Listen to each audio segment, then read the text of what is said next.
Hello everyone, good morning. তো দেখো আমি সকাল সকাল কি করতে লেগেছি বলো তো। এটা হচ্ছে মুড়ি। তো আমাদের যেহেতু মুড়িটা একটু শেষ হয়ে গেছিলো, ওই জন্য কিন্তু সকালবেলাতে আমি আজকে মুড়ি নিয়ে চলে এসেছি বা দোকান থেকে। তো এখন আমি মুড়িগুলো না প্রত্যেকটা ড্রামে ঢেলে নিচ্ছি। আর ক্যামেরাটা করছে গুঞ্জা। তো তোমরা সবাই কেমন আছো একটু বলো। আমি তো ভালোই আছি।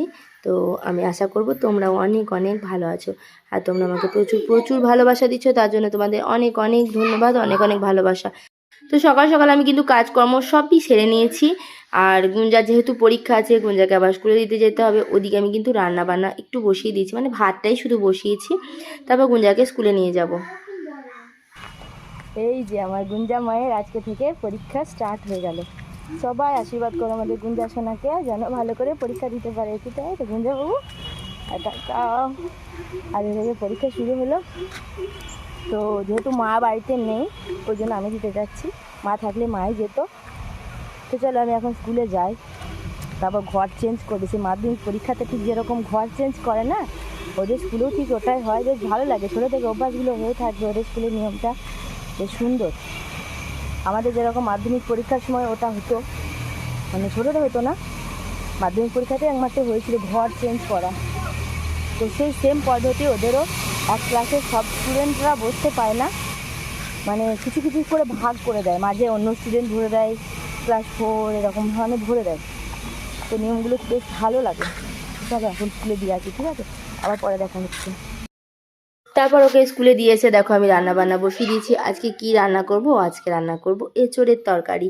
তো ভাবছি কি করব। অর্ধেকটা সেই যে সংক্রান্তির দিনে এঁচোড় কেটেছিলাম না, ওই এঁচোড় অর্ধেকটা রয়ে গেছে। মানে আমরা তো গোটা এঁচোড় খাওয়ার আমাদের ক্ষমতা নেই। তো ওই অর্ধেকটা কিন্তু আমি আজকে রান্না করবো। তো চলো এখন আমি তেল দিয়ে কড়াইতে একটু পেঁয়াজ টমেটো দিয়ে একটু ভাজা ভাজা করে নিচ্ছি। তারপর মশলা বেটে রেখেছি, মশলাগুলো সব একসঙ্গে দিয়ে নিলাম। এরপর মশলাটাও আমি একটু আস্তে আস্তে কষিয়ে নেব। তো এঁচোড়ের তরকারি মানে রান্না ঠিক মতো যদি করা হয় না, মাংসের মতো খেতে লাগে আর খুবই সুস্বাদু হয়। আর আমাদের কাছে এঁচোড় তো অসাধারণ টেস্টি সবাই বলে। আমি বাপু বুঝতে পারি না সত্যি কথা বলতে, কারণ আমি তো ধরো সবসময় এইটাই খেয়ে থাকি বেশিরভাগটা। তো সত্যিই ভালো খেতে। তো আমি আজকে দেখো করে নিয়েছি ডাল, আর এদিকে ডিমের অমলেট করেছি আজকেও। আর করেছি দেখো এঁচোড়ের তরকারি। তো আমার লাস্ট ফাইনাল লুক হচ্ছে এঁচোড়ের তরকারিটা। আমাকে বলো কেমন লাগলো তোমাদের এঁচোড়ের তরকারিটা।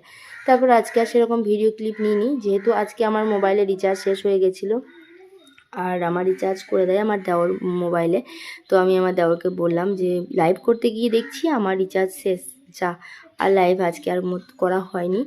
তো সেই জন্য আমি কিছু রিলস বানিয়ে নিয়েছিলাম, বুঝেছো তো।